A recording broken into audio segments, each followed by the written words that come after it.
I'm 42, and last week I found out my teenage son has been lying to me for nearly 2 years, but that's not even the worst part. The worst part is who helped him do it. I've always thought I was a decent parent. Not perfect, not the fun mom, but I've always shown up. Soccer games, report cards, dentist appointments, you name it. After my husband passed away 6 years ago, it was just me and my son, Caleb. We leaned on each other. I made sure he never felt alone. At least, I thought I did. Things started to shift about 2 years ago, slowly. At first, I blamed puberty. He was 15, moody, started staying in his room more, talking less. I told myself this was just normal teenage stuff. But then it got weirder. His grades didn't just slip, they cratered. He started lying about schoolwork, claimed his teachers lost his assignments, said he'd emailed things that never showed up in any portal. I believed him. I had no reason not to. Then came the absences. Days he swore he was in school but wasn't marked present. Teachers started emailing. The principal called once. Caleb always had an excuse, and somehow, they were convincing. There were doctor's notes I didn't remember writing. My signature appeared on them, though. That was the first red flag I chose to ignore. By the time he was halfway through sophomore year, I noticed he was always low on money. I'd give him lunch money, gas money, whatever he needed, and by the end of the week it was gone. I figured maybe he was helping friends, or buying video games, snacks, something like that. I asked, he brushed me off. It's nothing, Mom. Over and over. It was always nothing. And then, a few weeks ago, I got a letter. A plain, unmarked envelope in our mailbox. No return address, nothing fancy. Just a note inside, printed out like someone didn't want their handwriting recognized. It said, your son has been lying to you. Ask him about Fridays. And ask your sister why she's covering for him. At first, I laughed. Literally laughed. My sister? Jenna? She lived one town over, worked 2 jobs, barely had time for her own kids. The idea that she would be part of some secret Caleb conspiracy was absurd. But I couldn't stop thinking about it. Friday. Why Friday? I waited for the next one. That Friday, I pretended to leave for work like usual. I backed the car out of the driveway, circled the block, and parked behind the library a street over. I walked home. Quietly. Through the back. When I reached the house and peeked through the window by the laundry room, it was empty. Caleb was supposed to be home. Sick, he said. Stomach bug. But his bed was made, his shoes were gone. His phone? Left behind. That's when I really started to panic. I stood in my laundry room, heart hammering, staring at the empty house. Every thought was racing. Did he sneak out? Did something happen? But something deeper inside me, some gut instinct I couldn't explain, was telling me this wasn't random. I grabbed his phone. No passcode. He used to be private, but never secretive. I figured maybe I'd see texts to a friend or something that would explain where he went. But the messages were strange. Almost every Friday for the past 3 months, there were short, vague texts sent around 9 a.m. I'm on my way. She's gone. Be there soon. No names. No details. Just those same phrases again and again. The messages were deleted right after sending, but the outbox kept the timestamps. I checked his photos, hoping for context. But there were barely any. Not even normal teenage selfies. Just a single picture saved deep in a hidden folder. One of him and someone sitting outside a house I didn't recognize. The other person? It was my sister. I felt my stomach turn. I drove straight to Jenna's place. I didn't call ahead, didn't knock politely, I just stormed in. Her youngest daughter was on the couch watching cartoons, and Jenna was in the kitchen like it was any other Friday morning. She didn't even look surprised to see me. She just said, "You're early." Early? I demanded to know what was going on, where Caleb was. Her face shifted just slightly, like she was trying to decide between lying and telling the truth. And then, after a long pause, she said something I will never forget. He didn't want you to know about his dad. I froze. My husband, Caleb's father, died 6 years ago. Cancer. We had the funeral. We spread the ashes. Caleb was old enough to remember everything. There was no confusion. There was no not knowing. Unless the version I knew wasn't the full story. I asked her what she meant, but she wouldn't answer directly. Just kept saying, "It wasn't my place. He asked me not to tell you." Over and over. I lost it. I said I was his mother, that I had every right to know where he was, what was going on, what kind of secrets they were keeping from me. Finally, Jenna gave in and told me the address. A house outside of town. She said, "He's there. But you're not going to like it." She was right. The drive to the address Jenna gave me was quiet, but my mind was anything but. I couldn't stop replaying her words. He didn't want you to know about his dad. What the hell did that mean? His dad was dead. I had the paperwork, the ashes, the death certificate. I lived through it. Every miserable, agonizing step. Unless Jenna was losing her mind, or I was about to. The house wasn't what I expected. It wasn't run down or sketchy, it was neat, modest, well-kept. Light blue siding, trimmed hedges, a wind chime swaying near the porch. Just a normal house in a normal neighborhood.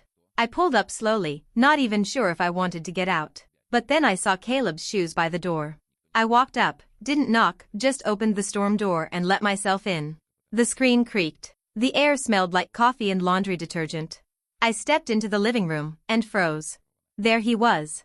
My son. Sitting calmly on the couch. And across from him, seated in an old recliner like he belonged there, was a man. A man I hadn't seen in 6 years. A man I buried. My husband. Except, he was very much alive. He looked older, thinner, like someone who'd lived a hard few years, but it was him. Same face. Same voice when he said, "I told him you'd come eventually." I couldn't speak. I couldn't breathe. My whole body was shaking. My brain was trying to catch up to what my eyes were seeing. My dead husband wasn't dead. He was sitting in front of me, alive, sipping coffee like it was just another day. I turned to Caleb, hoping, praying, for an explanation, but he couldn't even meet my eyes. He just muttered, "I didn't know how to tell you." I finally forced a whisper, "Why?" And then my husband stood up, slowly, like he had all the time in the world. And he said, "Because I never died. I disappeared." I swear I felt the ground shift under me. The walls, the furniture, even the air, I didn't trust any of it anymore. My voice cracked when I asked the only thing I could manage, "What do you mean you disappeared? You had cancer. You were dying. We buried you." He nodded slowly, like he'd practiced this speech 100 times. Then he said something I still don't think I've fully processed. I wasn't dying. I was running. Running. I thought back to those days 6 years ago, when the diagnosis came. Stage 4 colon cancer, aggressive, terminal. He started getting treatments. I remember the chemo. The hospital visits. The good days, then the really bad ones. Then he got sicker, fast. Or, so I thought. That's when he told me he wanted to die at home. And I agreed. He said he didn't want hospice nurses around. He said he wanted to go peacefully without machines or strangers hovering. I was devastated but respected his wishes. He was in the bedroom when he died. I found him, called 911. Paramedics came. His body was removed. And now I was standing in a stranger's living room staring at that same man, alive, with my teenage son sitting beside him. He explained it all like it was no big deal. The illness? Faked. The medical papers? Forged. He said he paid a friend, a former nurse, to help pull it off. The cremated remains? Animal bones, mixed in with real ashes from the fireplace. He even faked his last few days in bed, pretending to weaken, pretending to lose consciousness. He said he had to go to that extreme so I wouldn't fight it. So I'd let go. Because apparently, he couldn't let go. He was deep in debt. Gambling, mostly. I knew nothing about it. He kept it from me for years. He said people were after him, real ones, the kind that don't just threaten. And when things got out of control, he chose the one exit plan that would wipe the slate clean, disappear. Fake his death. Vanish. Leave me and Caleb to grieve a ghost instead of watching him destroy everything. My knees went weak. I sat down without meaning to. My voice was barely a whisper when I asked, "And Caleb?" He knew?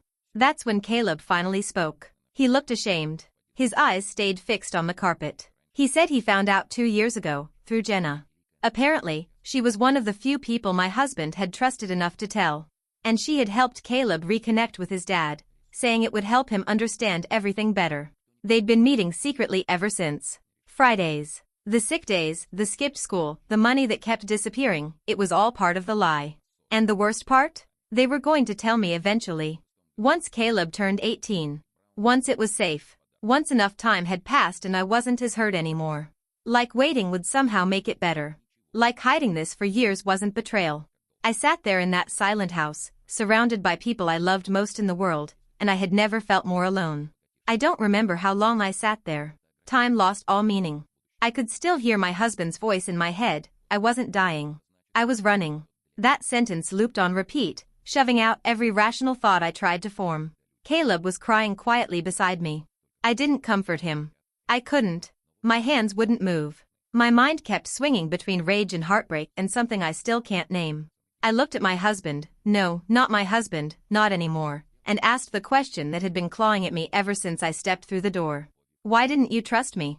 Why didn't he just tell me the truth when things started falling apart? Why fake your death and leave me to spiral into grief alone, scrambling to pay off bills I didn't understand, raise a grieving child, plan a funeral for a man who was never even dead?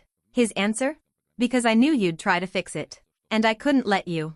He said it like it was noble. Like abandoning your wife and child to protect them from your own mess made him some kind of tragic hero. He said he couldn't live with himself if he dragged us down into the pit he'd created. So instead, he buried us in another kind of pit, one made of secrets. But Caleb, that's what shattered me the most. He wasn't just accidentally caught in this. He made a choice to protect the lie. To build a whole second life behind my back. 2 years of excuses, cover-ups, silence. All because he just wanted a dad again. I couldn't blame him. But I also couldn't look at him the same. And Jenna, well, she hadn't answered a single text since I left her house. I don't know if she felt guilty or relieved that it was finally out. My husband or maybe just fraud is the better word, offered to explain everything in more detail. He said we could sit down, talk through it, get it all out. I stood up, told Caleb we were leaving. And for the first time in my life, my son didn't come with me. He said he was staying. Just for a little while. He wanted to talk to his father without the yelling. I nodded. I didn't yell. But I also didn't say goodbye.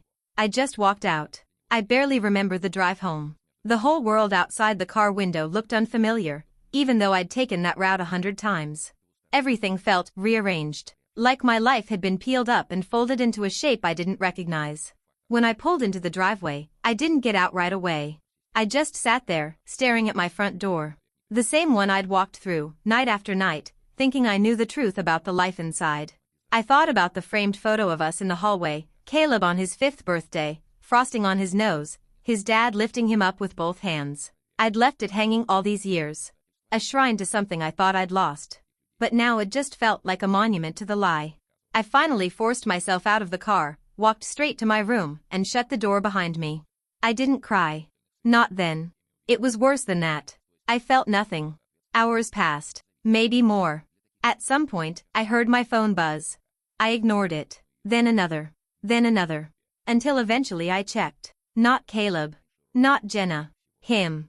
Just a string of texts. I know you're hurting. Please let me explain everything. We never stopped loving you. That last one nearly made me laugh. The kind of laugh that tastes like salt and burns on the way up. I blocked his number. Then came the message I was waiting for. Caleb. 1 text. 4 words. I'm not coming home. And just like that, the last thing tethering me to that man, my son, was gone too. I didn't reply. I didn't call. I just lay there, staring at the ceiling while the weight of it all pressed down like a second mattress. I raised Caleb alone for 6 years. Now, in a matter of hours, he'd chosen to go live with a man who faked his death rather than face consequences. And somehow, I was the one left behind again. The next morning felt wrong the second I opened my eyes. Usually, I'd wake to the sound of Caleb moving around, dropping his backpack too hard, slamming the fridge for juice, muttering at the cat who only liked him. But that day? Nothing. Just stillness. A hollow, sharp kind of silence. His room was untouched. His bed made. His shoes by the door, exactly where he'd kicked them off last Thursday. Like he was still here. Like the past 24 hours hadn't turned my world upside down. I stood there staring at his things, debating whether to call Jenna. Demand answers. Ask her how she thought this was ever going to play out. But what would she even say? That she did what she thought was best? That she was protecting Caleb? No. I didn't want excuses. I wanted truth. And I was done waiting for someone else to give it to me. So I made a decision. I dug out the folder. The one with the documents I hadn't touched since the day after the funeral. Death certificate. Medical records. The obituary I wrote with trembling hands. And right there, in black and white, was the proof I had signed off on his cremation. But something about it felt off now. The timeline, the signatures. I called the funeral home. Pretended I needed a copy of the cremation paperwork for an insurance audit. They were polite. Too polite. I asked for specifics, and then the woman on the phone said something that made the room tilt. Actually, ma'am, it wasn't a standard cremation. It was a private family request. The remains were brought in from off-site, already in an urn. I blinked. Already in an urn? She confirmed it again. She even remembered it, said it was unusual, but that the family had signed a waiver. That family being me. But I never signed anything like that. I wasn't even told it happened that way. And that's when it hit me. Someone forged my name. This wasn't just a runaway man with a debt problem. This was fraud. Legal fraud. And I'd been used to make it official. I ended the call, trembling, the rage bubbling now through the numbness. He hadn't just faked his death, he'd used me to do it. He'd taken my grief and weaponized it, leaving a paper trail with my name on it. That night, I did something I never thought I'd do. I called a lawyer. Because if my son wasn't going to come home, then maybe he would have to. The lawyer's office was cold in a way that had nothing to do with temperature. The fluorescent lights buzzed overhead, and the walls were lined with neatly framed degrees, proof that someone here knew what they were doing. I needed that. I laid it all out. Every messy, unbelievable detail. He listened in silence. No interruptions. No eye rolls. Just the occasional scribble of a pen on paper as I told him how my husband had faked cancer, forged documents, vanished, and somehow convinced my son, and my sister, to help him keep the lie alive. When I mentioned the cremation detail, that's when he really sat up. He asked if I still had the documents. I handed them over. He flipped through them quickly, then stopped at the waiver. His brow furrowed. This is not your signature. I already knew that. But hearing it from a legal professional made it real. Tangible. And then came the part one wasn't ready for. He leaned back, folded his hands, and said, "We're not just talking about fraud.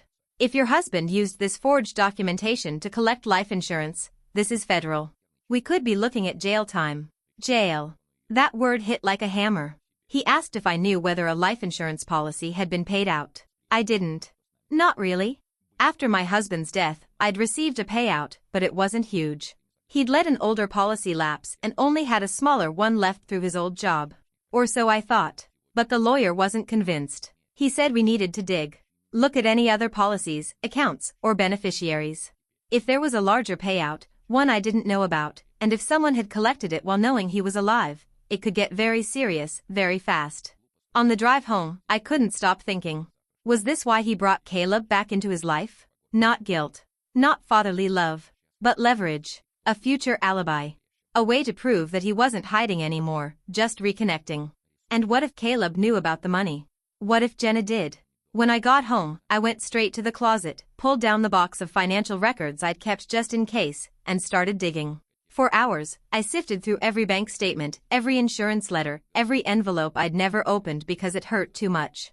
And that's when I found it. A single letter. Dated 3 months after his supposed death. From an insurance company I didn't recognize. It wasn't addressed to me.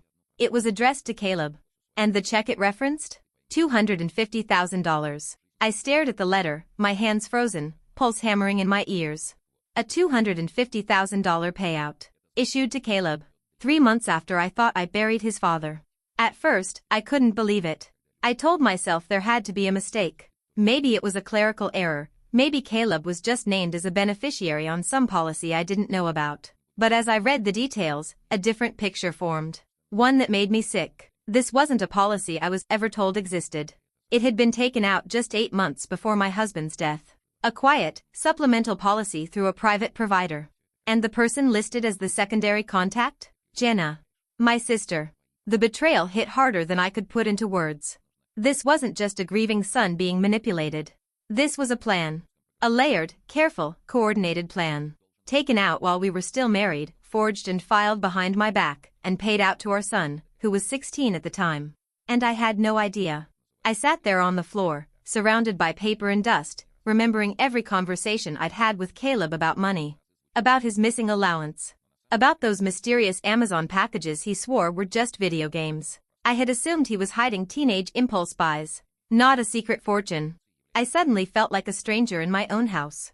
I thought about every time Caleb had looked me in the eye these past 2 years and told me he was broke, or sick, or needed a little extra for school stuff. All while sitting on a pile of money he never earned, funded by a lie that ripped our family apart. I didn't know what hurt more. That he kept it hidden. Or that he didn't trust me enough to tell me the truth. I called Jenna. She didn't answer. I called again. Voicemail. I didn't leave a message. Instead, I opened a blank email and forwarded the scanned letter to my lawyer. Subject line, I found the payout. I didn't write anything else. An hour later, he replied, this changes everything. Everything moved fast after that. My lawyer filed a preliminary fraud report with the insurance company. Within 2 days, they froze the account tied to Caleb's policy. Then came the calls, first from a claims investigator, then from someone higher up. They wanted statements, signatures, any documentation I could provide to prove the death was staged. They were very interested in the forged cremation waiver. That, apparently, was the smoking gun. I didn't tell Caleb what I'd found. I couldn't. Not yet. But I did text him. Just one line, I know about the money. It took him 3 hours to reply. I was going to tell you. I just didn't know how. I didn't answer. I couldn't. Because nothing he could say would make it okay. The next morning, he showed up at my door. He looked smaller. Like the weight of the lie had finally started to crush him. He stood in the entryway for a long time before he said anything. Then, quietly, he said it was mine. That it was for college. That it would be safe if no one knew. I asked him if Jenna knew. He nodded. She'd helped set up the bank account. Told him it was just in case. Told him that if anyone found out, his dad would go to prison. So Caleb kept it hidden. Even when he saw me working 2 jobs. Even when I sold my wedding ring to make rent last winter. He said he wanted to tell me so many times, but every time he looked at me, he saw how tired I was, and he couldn't bring himself to add one more thing to the weight on my shoulders. I told him the truth he already had. We didn't hug. We didn't cry. There was just silence. Heavy, sharp, unfinished. He asked me what happens now. I told him the truth again, there's an investigation. Your dad could go to jail. Jenna might, too. You won't, you're a minor when it happened. But this isn't going away. He nodded. He looked older, somehow. Then he said something I'll never forget. I think I wanted a dad so badly, I let myself believe the wrong version of him. And with that, he turned and walked back down the steps. I don't know where we go from here. The case is still ongoing. I haven't heard from Jenna. My ex has gone completely silent, probably hiding again, though this time there's a paper trail chasing him. Caleb's been staying with my parents. He hasn't come home yet. We text sometimes, carefully, like people stepping around shattered glass. As for me, I'm learning to live in the after. Not just after death, but after betrayal. After the truth wrecks every version of the past you thought was real. I wish this story had a cleaner ending. A moment of triumph. A clear villain and a neat wrap-up. But life's not like that. Sometimes, the people who love you also lie to you. Sometimes, they come back from the dead, and sometimes, they never really leave, because they live in the wounds they gave you. All I know is this. The next time someone disappears from my life, I'll make damn sure they're actually gone.